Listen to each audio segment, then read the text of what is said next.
واجب الاحترام دوستو بزرگوں، اللہ رب العزت نے عورت کو اسلام کے ذریعے عزت بخشی، جہاں پر عورت کو باقی احکامات دیے گئے، وہاں پر ایک عورت کو قیمتی بنانے کے لیے، اس کو عزت دینے کے لیے، اس کی عزت کی حفاظت کے لیے اللہ رب العزت نے ایک حکم عطا فرمایا پردے کا، جس کی وجہ سے عورت کی عزت میں اضافہ بھی ہوتا ہے اور اس کی قدر و قیمت بڑھتی ہے اور باقیوں سے وہ ممتاز ہوتی چلی جاتی ہے،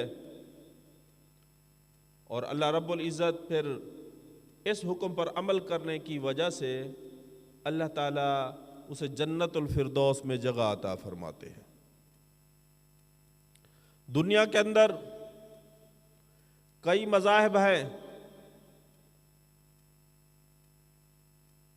کسی مذہب نے عورت کو وہ مقام نہیں دیا جو مذہب اسلام نے عورت کو مقام دیا۔ یہودیت ایک بڑا مذہب ہے، وہ اپنے مذہب کا خلاصہ لکھتے ہیں کہ اگر تم نجات پانا چاہتے ہو تو عورت سے دور رہو۔ عیسائیت ایک بڑا مذہب ہے، انہوں نے عورت کو گندگی قرار دیا۔ ہندو ایک بڑا مذہب ہے، لیکن ہندو کہتے ہیں کہ اگر تم برائی سے بچنا چاہتے ہو تو عورت سے الگ تھلگ رہو۔ عورت کو برائی کی جڑ قرار دیا۔ واحد مذہب اسلام ہے جس نے عورت کو مقام دیا، عورت کو عزت عطا فرمائی، کہ چھوٹی بچی پیدا ہوئی اس کو رحمت قرار دیا اور اس کو بابا کے لیے جنت میں جانے کا ذریعہ بنایا۔ حدیث پاک میں آتا ہے کہ اگر کوئی اپنی 2 بیٹیوں کی تربیت کرے اور پھر ان کا نکاح کر دے تو اس تربیت کرنے کی وجہ سے ابا کے لیے جنت واجب ہو گئی۔ تو یہ والدین کے لیے جنت میں جانے کا ذریعہ بھی بنی۔ اس طرح وہی بچی اگر بھائی اس کی تربیت کرے اور اس کا نکاح کر دے تو بھائی کے لیے جنت پکی ہو گئی، اور جب بڑی ہوئی اس کی شادی ہو گئی، اللہ تعالیٰ نے اولاد عطا فرمائی۔ جب اولاد ہو گئی، اب یہ اماں بن گئی، اللہ نے مقام عطا فرمایا کہ اب اولاد کو یہ حکم نہیں کہ اپنے والدین کے سامنے اف کہیں۔ اللہ تعالیٰ قرآن میں کہتا ہے وَلَا تَقُلْ لَهُمَا اف، اف کہنے کی اجازت نہیں، اور اولاد کے لیے جنت کو ماں کے قدموں کے نیچے رکھ دیا۔ یہ واحد مذہب اسلام ہے جس نے عورت کو مقام عطا فرمایا اور عورت کو عزت عطا فرمائی، ورنہ یہ معاشرے کی برائی سمجھی جاتی تھی، اسے زندہ درگور کیا جاتا تھا، زندہ دفن کر دیا جاتا۔ ہندو مذہب ایک گزرا ہے جس کے اندر اگر اس کا گھر والا فوت ہو جاتا اس کو زندہ جلا دیا جاتا، اس کو جینے کا کوئی حق نہیں تھا۔ اللہ تعالیٰ نے عورت کو عزت عطا فرمائی، اور جہاں اور احکامات دیے ان میں سے ایک حکم پردے کا ہے۔ اللہ تعالیٰ نے قرآن مجید کے اندر ارشاد فرمایا یا ایھا النبی قل لازواجک وبناتک ونساء المؤمنین یدنین علیہن من جلابیبہن۔ اللہ رب العزت نے آقا صلی اللہ علیہ وسلم کو ارشاد فرمایا اے پیغمبر کہہ دیجئے کن کو کل ازواجی کا، اپنی بیویوں کو، اس امت کی ماؤں کو کہہ دو جو دنیا میں سب سے اعلیٰ اور بالا ہے، اس امت مسلمہ کی ماں کا درجہ رکھنے والی، ان کو کہہ دو کل ازواجی کا، اور اس کے ساتھ اپنی بیٹیوں کو۔ کون بیٹیاں؟ ام کلثوم، رقیہ، زینب اور فاطمہ الزہرا رضی اللہ تعالی عنہا، جو جنت کی عورتوں کی سردار ہیں۔ ایسی پاک دامن بیٹیوں کو کہہ دو کیا کرے؟ کہ وہ پردہ کرے، وَنِسَاءِ الْمُؤْمِنِينَ، اور مومنین عورتوں کو کہہ دو۔ کون سی مومنین؟ جو صحابیات کے درجے پہ فائز ہیں۔ آج سارے زمانے کی عورتیں اکٹھی ہو جائیں، اس دور کی کسی ایک عورت کا مقابلہ نہیں کر سکتی۔ ان صحابیات کو کہہ دو، اے پیغمبر کہہ دو، یدنین علیہن من جلابیبہن، کہ جب کبھی باہر نکلے اپنے اوپر چادریں اوڑھ لے، حجاب کر لے، برقعے میں آ جائیں، پردہ کر لے۔ اللہ رب العزت نے یہ حکم ارشاد فرمایا، فائدہ بتایا، ذالک ادنیٰ ان یعرفنا، کہ یہ ان کے لیے بہت نفع کی چیز ہے، فلا یؤذین، انہیں پھر تکلیف نہیں دی جائے گی، ان پہ تہمت نہیں لگے گی، پھر وہ پاک دامن زندگی گزارے گی، ان کو عزت والی زندگی ملے گی، اور آخرت کے اندر ان کا مقام ہوگا۔ اگر ہم اپنے معاشرے کے اندر ذرا نظر دوڑاتے ہیں تو مسلمان عورتوں کی 4 قسمیں نظر آتی ہے۔ پہلی قسم کی وہ عورتیں جو اعلیٰ تعلیم یافتہ ہے، ہائی ایجوکیٹڈ، بڑے بڑے مرتبوں پہ فائز، کہ بچی پڑھ کے انجینئر بن گئی، بچی پڑھ کر ڈاکٹر بن گئی،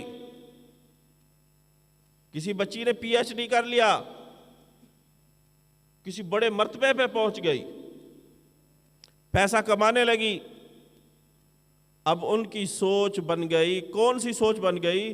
کہ یہ پردہ تو یہ بوجھ ہے، یہ عورت کی ترقی میں رکاوٹ کی چیز ہے۔ انہوں نے اپنا رول ماڈل بنایا مغرب کو، مغربی عورتوں کو انہوں نے دیکھا، پردے کو وہ بوجھ سمجھنے لگی، حالانکہ وہ بھی ہماری بیٹیاں کلمہ پڑھنے والی، انہوں نے کلمہ پڑھا، اللہ اور اللہ کے رسول کے ساتھ ایگریمنٹ کیا ہے کہ یا اللہ تیرے حکموں کو مانیں گی اور تیرے محبوب کے طریقوں پر چلیں گی، لیکن ان کے ذہن سے پردے والے حکم کو ہٹا دیا گیا۔ اب وہ اس کو بوجھ سمجھنے لگی اور اپنی ترقی میں رکاوٹ سمجھنے لگی۔ وہ یہ بھول گئی کہ یہ دنیا عارضی ٹھکانہ ہے، ہمیشہ رہنے کی جگہ، دار البقاء، وہ مرنے کے بعد والی زندگی ہے۔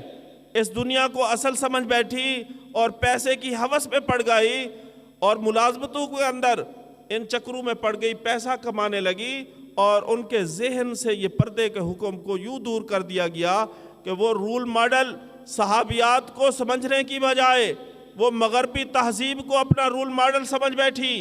تو یہ پہلے درجے کی مسلمان عورتیں ہیں، تو ہائی تعلیم یافتہ،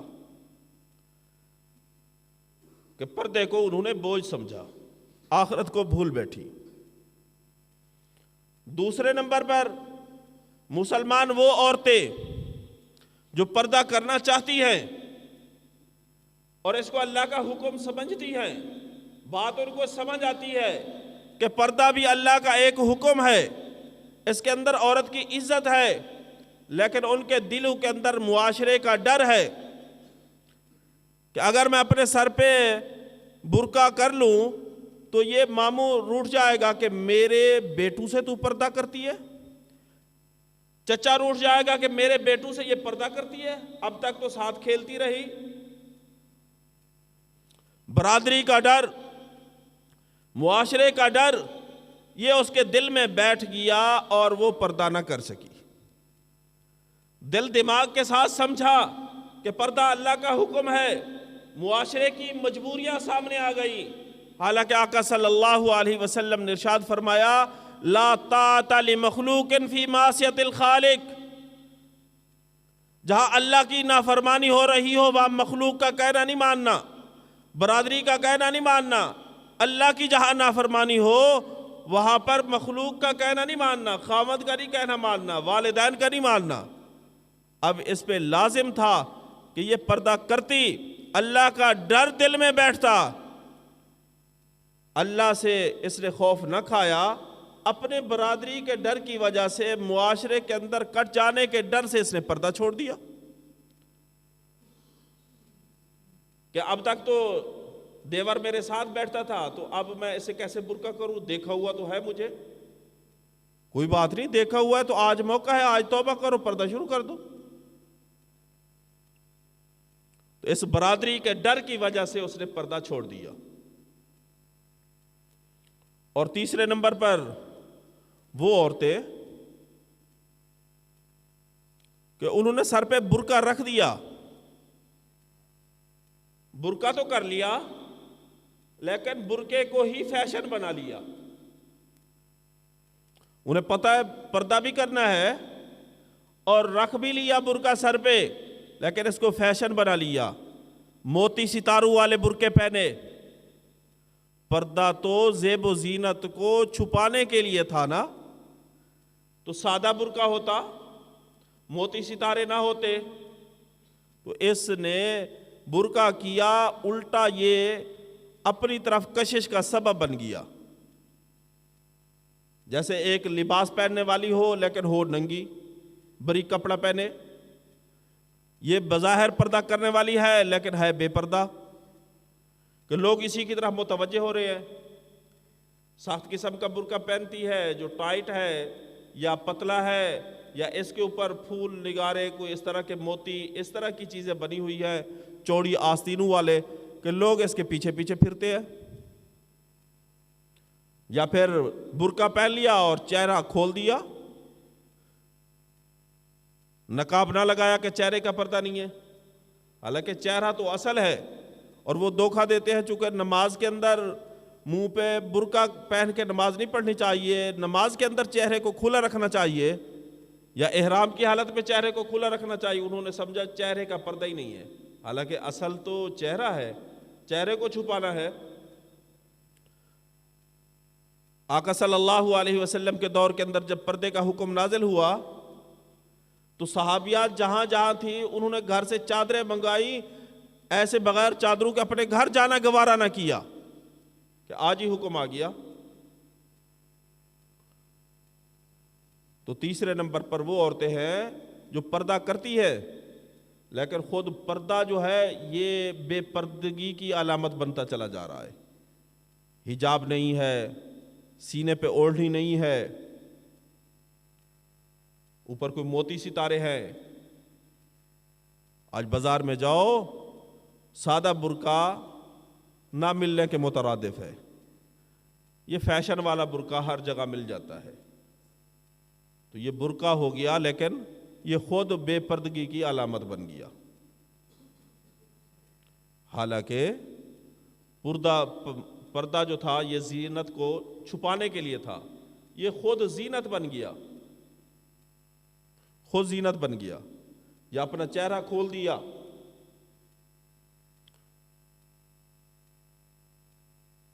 اور چوتھے نمبر پر وہ عورتیں ہیں کہ انہوں نے پردہ اس انداز سے کیا جیسے اللہ تعالیٰ چاہتے ہیں، اللہ کا حکم مان کر، آقا صلی اللہ علیہ وسلم کا حکم مان کر سر سے لے کر پاؤں تک انہوں نے اپنے جسم کو چھپایا اور صحابیات کو اپنا رول ماڈل بنایا۔ حضرت فاطمہ الزہرا رضی اللہ تعالی عنہا آخر کے اندر وصیت لکھتی ہے کہ جب مر جاؤں تو مجھے رات کی تاریکی کے اندر دفن کرنا اور اوپر کوئی چادر اوڑھ دینا کہ کہیں میرے قد کا اندازہ نہ ہو، میری جسامت کا اندازہ نہ ہو کہ فوت ہونے کے بعد اپنے پردے کا اس قدر اہتمام، اتنی فکر، کہ عرب کے اندر یہ رواج بن گیا کہ جب کوئی عورت فوت ہوتی تو اوپر چھڑیاں لگاتے چارپائی کے اوپر، اس کے اوپر اور کپڑا ڈال دیتے تاکہ پتہ نہ چلے کہ اس عورت کا جسم موٹا ہے، پتلا ہے، قد و قامت کیا ہے۔ مرنے کے بعد صحابیات نے اپنے جسم کو اس قدر چھپایا، تو آج کی عورت کلمہ پڑھنے والی ہو، مسلمان ہو، زندہ ہو، اپنے آپ کو نہ چھپائے، یہ بات سمجھ نہیں آتی۔ تو چوتھے نمبر پر وہ عورتیں ہیں جنہوں نے اللہ کا حکم سمجھ کر خود بخود سر سے لے کر پاؤں تک اپنے آپ کو چھپایا، ہاتھوں پہ دستانے لگائے، پاؤں کے اندر جرابیں پہنی اور کوئی بجنے والا زیور نہ پہنا اور اپنے آپ کو چھپایا۔ تو یہ ہے اصل جنت کی وارث، یہ ہے رول ماڈل۔ اب ہزاروں میں سے ایک ایسی ملے گی. تو 4 قسم کی عورتیں میں نے بتائی. پہلے نمبر پر وہ کلمہ پڑھنے والی عورتیں کہ جنہوں نے کلمہ پڑھا لیکن وہ اعلیٰ تعلیم یافتہ اپنے آپ کو کہلانے والی ہے, ہائی ایجوکیٹڈ ہے, پڑھنے کے بعد کوئی انجینئر بن گئی, کوئی ڈاکٹر بن گئی, کوئی نرس بن گئی, کوئی ایئر فورسز میں آ گئی, کوئی بڑے بڑے عہدوں پہ چلی گئی. انہوں نے اس پردے کو اپنی ترقی کے اندر رکاوٹ سمجھا, پردے کو کلی طور پر ختم کر دیا, سر سے دوپٹہ اتار دیا, بکھرے ہوئے بالوں کے ساتھ بازار میں آتی ہے اور اپنی اپنی جگہ وہ ڈیوٹی سر انجام دے رہی ہیں کلمہ پڑھنے والی. دوسرے نمبر پر وہ مسلمان عورتیں کہ جنہوں نے ذہن کے ساتھ تسلیم کر لیا کہ پردہ ایک اللہ کا حکم ہے, پردہ کرنا چاہیے, لیکن معاشرہ رکاوٹ بن گیا کہ یہ تو میرا دیور ہے, آج تک میرے سامنے بیٹھتا تھا, اس سے میں کیسے پردہ کروں, یہ ماموں کا بیٹا ہے, یہ چچا کا بیٹا ہے, اس سے میں پردہ کیسے کروں. یہ گھبرا گئی معاشرے کی وجہ سے کہ میرا ماموں ناراض ہو جائے گا, چچا ناراض ہو جائے گا, میرا خاندان کٹ جائے گا, میں کیسے اس معاشرے میں رہوں گی. اس شرم اور آڑ کی وجہ سے بیچاری پردہ نہ کر سکی. حالانکہ جہاں اللہ کی نافرمانی ہوتی ہے وہاں مخلوق کا کہنا نہیں مانا جاتا. لا طاعت لمخلوق فی معصیت الخالق.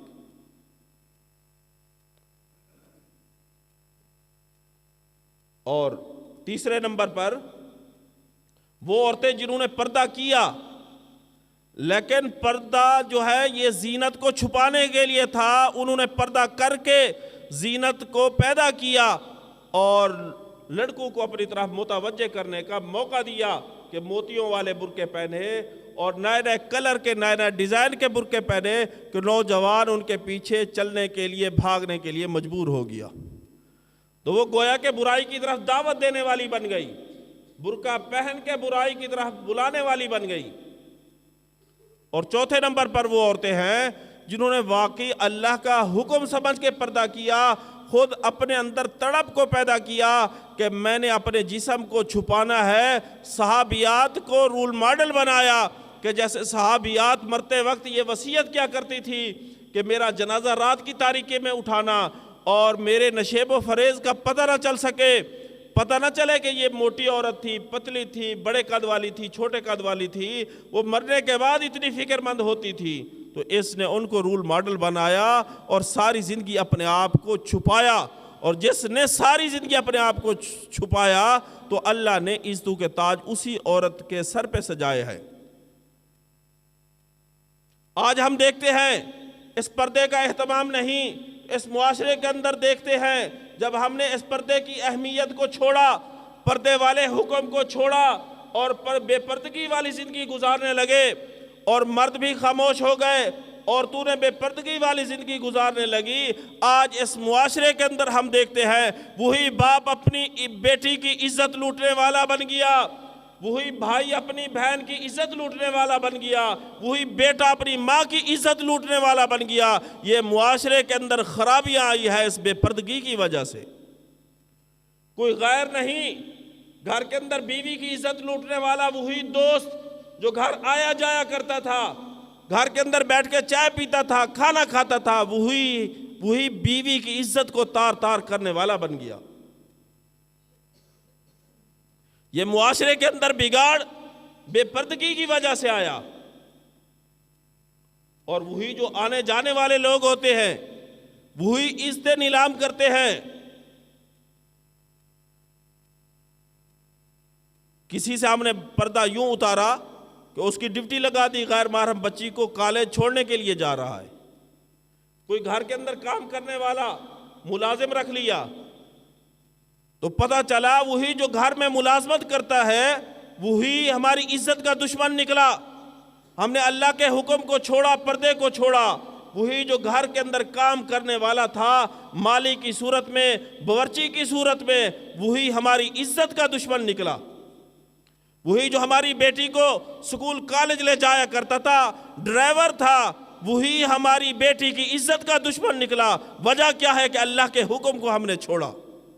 یہ ہمارے معاشرے کے اندر خرابیاں ہیں. عزت لوٹنے والے باہر سے نہیں آتے, عزت لوٹنے والے قریب کے لوگ ہوا کرتے ہیں۔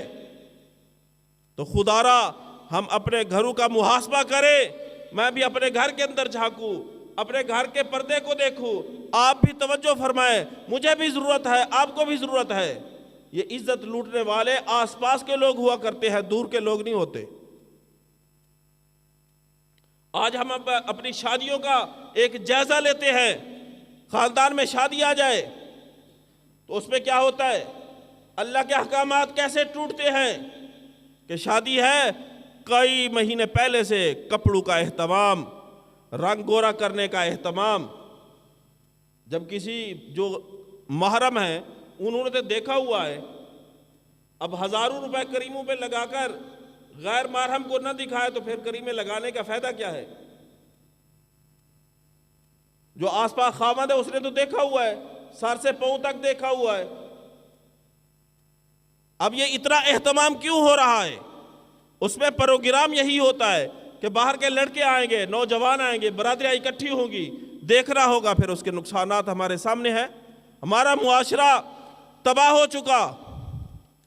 جس برائی کو ختم کرنے کے لیے آقا صلی اللہ علیہ وسلم اس دنیا میں تشریف لائے، جس جہالت کو ختم کرنے کے لیے آج ہم اپنے معاشرے کا جائزہ لیتے ہیں تو اس سے کئی گنا زیادہ برائیاں دوبارہ ہمارے معاشرے کے اندر پھیل گئی، بے حیائی پھیل گئی۔